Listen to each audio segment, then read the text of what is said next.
Sampai kemudian timbul satu masalah. Nah, kayaknya saya perlu belajar nih. Saya harus dapat ilmunya nih. Nah, belajarlah ilmu-ilmu tentang parenting. Itu harus disadari benar dari awal, dari sejak awal. Jangan sampai kemudian sudah berumah tangga tapi masih nyaman kumpul-kumpul, kongkow-kongkow yang tidak jelas tujuannya. Tugas kita adalah memaknai apa yang kita lihat, apa yang kita dengar, apa yang kita rasakan.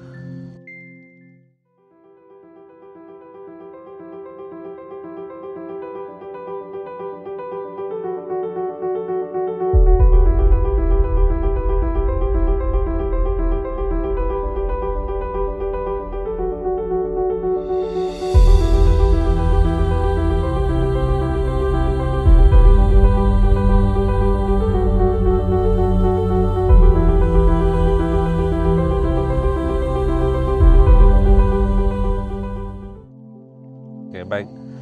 Assalamualaikum warahmatullahi wabarakatuh. Hai, saya Coach Hasbi dari Yayasan Hasbi Smart Parenting. Kita di Hasbi Smart Parenting ada divisi jalan-jalan, ada divisi pendidikan, ada juga divisi konsultasi dan terapi. Hasbi Parenting ini berawal dari kondisi bahwasanya banyak orang berbicara tentang kemajuan suatu bangsa dengan pendekatan-pendekatan bermacam-macam, dari pembangunan, dari kepemimpinan, dari pendidikan dan seterusnya. Tapi kemudian basic semua itu, ekonomi juga, basic dari semua itu tuh ekonomi, kepemimpinan, politik adalah keluarga. Maka Hasbi Parenting hadir untuk membangun keluarga yang baik dan kuat. Jadi Indonesia itu kuat dari rumah. Lalu kemudian berkembang dari keluarga, dari mengurusi mendidik anak, mengasuh anak, membesarkan anak, memilih sekolahan untuk anak, lalu berkembang ke keharmonisan keluarga, keharmonisan pasangan, suami istri, lalu berkembang lagi kepada keharmonisan tim. Nah, maka itu ada divisi di Hasbi Parenting yang khusus untuk membangun, mendidik, melatih SDM dalam hal keharmonisan tim. Jadi Hasbi Parenting itu bermula dari keluarga, lalu berkembang kepada tim kerja. Sehingga kemudian kita punya slogan Harmony for Productivity. Keharmonisan itu adalah awal syarat dan fondasi untuk terbentuknya keproduktivitas. Seperti itu.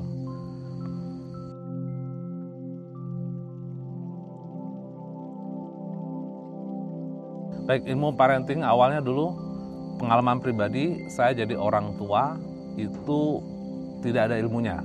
Jadi taunya saya menikah, punya pasangan, punya anak, punya rumah, itu saja. Lalu bagaimana menghadapi kondisi hari-hari dengan pasangan, bagaimana kemudian kita mendidik, mengasuh, membesarkan anak-anak, nggak ada ilmunya. Yang terjadi kemudian adalah copy paste dari apa yang terjadi, dari apa yang kita alami dulu. Jadi seperti apa dulu kita dibesarkan, ya seperti itulah mendidik anaknya. Sampai kemudian timbul satu masalah. Nah, kayaknya saya perlu belajar nih. Saya harus dapat ilmunya nih. Nah, belajarlah ilmu-ilmu tentang parenting, ilmu-ilmu tentang pengembangan diri, dan salah satu basic ilmu yang saya pelajari, yang saya ikuti adalah NLP, Neuro Linguistic Programming. Kita ada pelatihan selama 7 hari di Jakarta dan itu memang full. Kita belajar apa yang terjadi pada diri manusia, bagaimana komunikasi, bagaimana bahasa, kemudian membentuk pola pikir, dan bagaimana juga bahasa, komunikasi menentukan bagaimana orang mengambil sikap, mengambil keputusan. Belajar NLP, juga belajar hipnoterapi, di samping ilmu-ilmu lain. Saya juga pendidikannya, basic pendidikannya di Australia, itu S2-nya adalah Master Education. S2-nya di pendidikan, dan ketika kuliah saya ada mata kuliah namanya Human Communication dan NLP, hipnoterapi, mata kuliah Human Communication, itu kombinasi yang kemudian membentuk apa yang saya share di radio, apa yang saya share di kelas-kelas seminar. Ya. Awal pertama saya sharing ilmu ini adalah ketika menterapi satu keluarga, lalu kemudian berikutnya keluarga lain bertambah, lalu kemudian ada satu stasiun radio yang meminta saya untuk berbicara di radio. Kita punya satu program khusus namanya Happy Family. Waktu itu saya on air di radio selama lebih dari 7 tahun di radio satu yang pertama, lalu kemudian pindah ke radio berikutnya, sudah masuk tahun ketiga juga. Jadi lebih 10 tahun saya di radio, termasuk juga di TV, sharing. Di samping kelas-kelas seminar, di samping kelas-kelas training, juga ada in-house training, juga ada yang lebih sering itu adalah sesi konsultasi. Jadi belajarnya, saya belajar tidak hanya di kelas sebagai siswa, trainee, tapi juga saya belajar sebagai dengan klien sebagai terapis ataupun sebagai konselornya. Ketika saya menterapi orang, saya dapat banyak pelajaran. Ada banyak pelajaran, ada banyak ilmu di sana.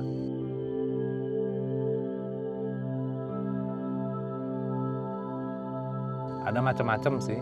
Ada pengasuhan itu yang otoriter, ada yang demokratis, ada yang lepas tanpa metode apa-apa. Yang intinya yang kita inginkan adalah orang tua peduli. Tapi di antara semua metode tersebut yang paling efektif yang mana? Yang paling sesuai dengan anak. Ya. Jadi ketika orang tua mengenali tipe anaknya, maka dia akan tahu pendekatan yang terbaik buat anaknya. Ketika orang tua tidak tahu, maka yang jangan-jangan menurut dia efektif justru tidak tepat, tidak pas buat anak. Lalu kemudian kita ketemu gaya orang tua mengasuh itu dua ekstrimnya. Ekstrim pertama dia mengcopy paste, ekstrim kedua dia melawan dari apa yang dia alami. Ekstrim pertama dia seperti apa dia dibesarkan, seperti itulah dia mendidik anaknya, mengasuh anaknya. Sehingga kemudian di sosial media kita akan ketemu status orang, kok lama-lama aku kayak papa ya, kok lama-lama kok aku kayak mama ya dalam mengasuh anak. Nah, ini dia mengcopy paste. Yang kedua, tipe kedua dia yang kebalikan dari apa yang dia alami dulu. Kalau dulu dididik dengan otoriter, maka dia maunya demokratis. Dia merasakan tidak enak, diperintah-perintah, diatur-atur, dimarah-marahin dan seterusnya. Maka sekarang dia tidak mau ngatur anaknya, dia tidak mau merintah anaknya, dia tanya dulu anaknya, mau nggak? Nah, yang terbaik itu adalah kita bermain di antara keduanya dan dengan mengetahui anak kita seperti apa. Yang perlu diingat bahwasanya kesalahan kecil di waktu pendidikan anak di masa dini sangat boleh jadi akan berdampak besar di kemudian hari. Yang terjadi kemudian adalah orang tua baru sadar ketika di kemudian harinya ini. Padahal kemudian harinya ini adalah akumulasi tumpukan dari apa yang dialami di masa kecil anak. Maka buat teman-teman orang tua yang anaknya masih kecil, ini saat terbaik Anda belajar menjadi orang tua. Buat yang belum berkeluarga, ini saat terbaik juga untuk belajar dalam hal membangun rumah tangga. Seperti itu.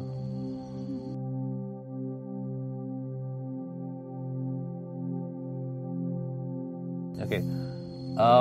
Apa yang harus dimiliki orang tua? Yang paling penting adalah konsep diri orang tua. Konsep diri calon suami, calon istri. Konsep diri calon ayah, calon ibu. Ketika mereka tidak memiliki konsep diri yang jelas, maka akan terjadi keanehan-keanehan. Misalnya dia sudah menjadi seorang ayah, tapi dia merasa dia masih anak dari ibunya. Jadi sehingga kemudian dia manjanya lebih daripada anaknya sendiri. Maka kemudian ada orang tua itu yang seperti berkompetisi dengan anaknya sendiri. Karena dia merasa belum memiliki konsep diri sebagai seorang ayah atau seorang ibu. Nah, maka konsep diri adalah sesuatu yang harus dimiliki sejak dari sekarang. Saya mau berumah tangga, maka sebentar lagi saya bukan diri saya yang dulu lagi, saya adalah pasangan. Saya adalah suami dari seorang istri, saya adalah istri dari seorang suami. Konsep sebagai istri, konsep sebagai suami, konsep sebagai istri harus tegak pada diri kita. Ketika kita kemudian menjadi suami, menjadi istri, siap-siap menjadi ayah, menjadi ibu. Ayah itu seperti apa, ibu itu seperti apa. Miliki konsep diri itu. Bahwasanya kemudian kita tidak lagi seperti anak remaja lagi atau orang lajang lagi, Itu harus disadari benar dari sejak awal.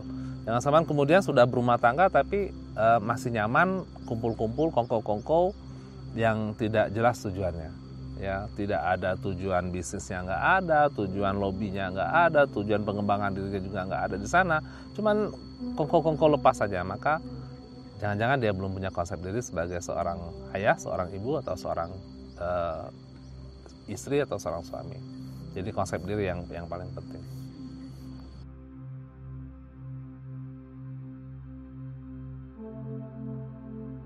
Oke, saya belajar NLP dari seorang master trainer ternama Pak Roni Dirjo di Jakarta, dan sangat banyak hal kemudian bisa dijelaskan dengan NLP ini, dan bahkan juga bisa diperbaiki dengan pendekatan NLP. Termasuk juga saya belajar namanya Neurosemantics dengan Pak Prastya Embrata. Di Neurosemantics lebih dalam lagi, kita belajar tentang makna. Apa maknanya menjadi seorang ayah, menjadi seorang suami? Apa maknanya menjadi seorang istri, seorang ibu? Nah, ini untuk menjawab konsep seperti apa, konsep diri seperti apa. Di Neurosemantik kita memiliki serangkaian pertanyaan yang kemudian bisa menemukan siapa kita dan bisa menjawab kenapa kita seperti ini. Maka NLP, Neurosemantik sangat membantu. Nah, saya juga berteman dengan teman-teman yang belajar psikologi, dan saya juga belajar dari buku-buku tentang psikologi. Dan ketika saya belajar NLP, membaca buku tentang psikologi, lebih enak menjelaskan seperti itu.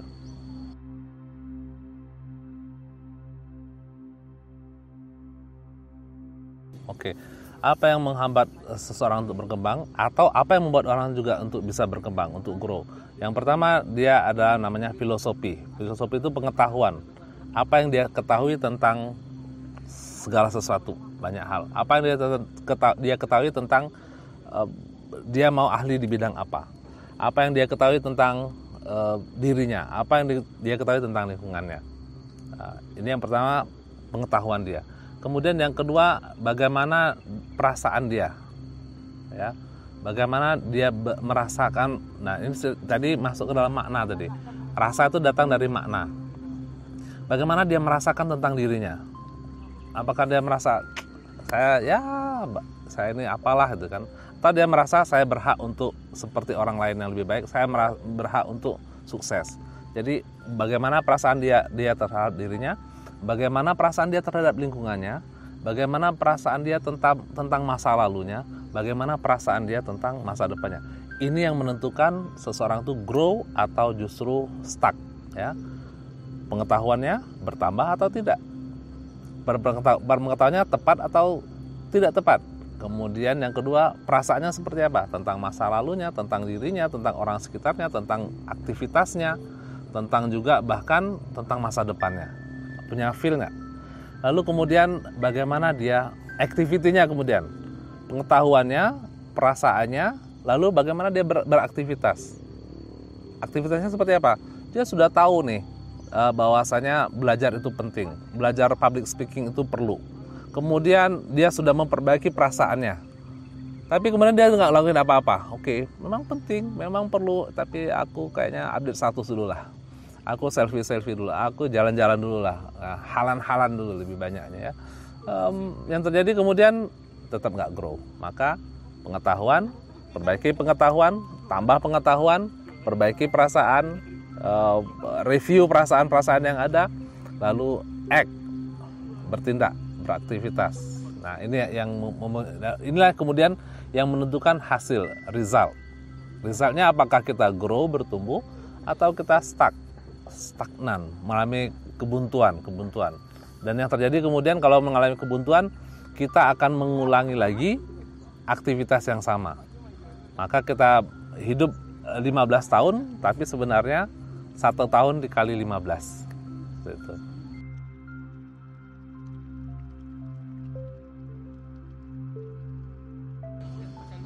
Apa yang harus dilakukan oleh anak-anak muda? Apa yang kita harus lakukan untuk menghadapi pandemik ini? Sekali lagi, bahwasanya kita harus grow. Pohon saja, kita di sekitar sini ada pohon, itu grow. Kalau kita datang tahun 2020 pohonnya setinggi itu, maka ketika kita datang 2021 yakinlah dia akan lebih tinggi dari sekarang. Bisa jadi 5 cm, bisa jadi 10 cm, bisa jadi 20 cm, pokoknya tetap dia akan grow. Meninggi atau dia grow-nya, daunnya, cabangnya, rantingnya bertambah. Grow, walaupun dia tenang aja. Masa kita salah kalah dengan pohon, kan? Maka grow. Coba lihat diri kita tahun lalu, apa yang bertambah, apa yang berkembang, apa yang lebih meningkat pada diri kita. Maka anak-anak muda, saatnya ketika energi kita sedang banyak, ketika semangat kita sedang di puncak-puncaknya, gunakan itu untuk kebaikan-kebaikan, untuk grow dalam hal kebaikan. Kemudian ketika menghadapi pandemik ini memang sekian banyak informasi yang kita dapatkan, lalu kemudian sampailah pada mengerucut pada pertahanan diri kita. Ada teman yang kemudian OTG misalnya kan, kembalinya dia kepada dirinya sendiri. Ada kemudian yang tidak mengalami apa-apa, tapi kemudian karena ketakutannya, justru yang terjadi kemudian dia tidak kena pandemiknya, tapi kena penyakit-penyakit yang lain, kemalasan, mager, itu kan, atau ketakutan-ketakutan yang berlebihan. Maka buat anak muda, buat kita semua, ketika menghadapi pandemi ini, di masa pandemi ini, yakinlah kekuatan dalam diri kita bisa menghadapinya. Ya. Berada di lingkungan apa kita, berkomunikasi dengan siapa kita, membicarakan apa kita, memikirkan apa kita, itu menentukan bagaimana kita, apakah bisa terdampak atau justru kita menjadi pemenangnya menghadapi pandemi ini. Jadi perbaiki diri kita dan sebarkan kebaikan-kebaikan terus, sebarkan kebaikan-kebaikan terus. Seperti itu.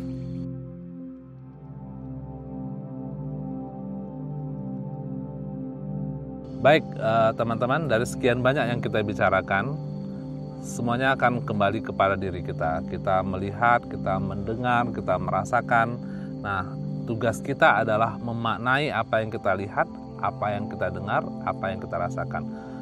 Pengetahuan kita mungkin banyak, bacaan kita mungkin sudah berbuku-buku, berdus-dus buku sudah kita baca, tapi kemudian bagaimana kita memaknai semua itu dan menggunakannya untuk kebaikan. Mulai dari sekarang, cek kembali apa yang sudah kita baca, cek kembali apa yang sudah kita tulis, cek kembali apa yang sudah kita dengar, apakah yang kita baca, kita tulis, kita dengar, dan juga yang apa yang kita sampaikan itu membawa kebaikan atau justru membawa ketidakberdayaan pada diri kita. Maka pilihannya adalah sesuatu yang memberdayakan, tentu lebih baik buat kita ambil. Mulai sekarang putuskan apapun yang kita lakukan, apapun yang kita baca, kita dengar, kita tulis, kita bahkan kita pikirkan, itu adalah tentang kebaikan-kebaikan. Sampai ketemu, mudah-mudahan pembicaraan kita pagi ini membawa kebaikan juga kepada kita semua. Terima kasih, salam inspirasi. Saya Coach Hasbi dari Hasbi Parenting Institute.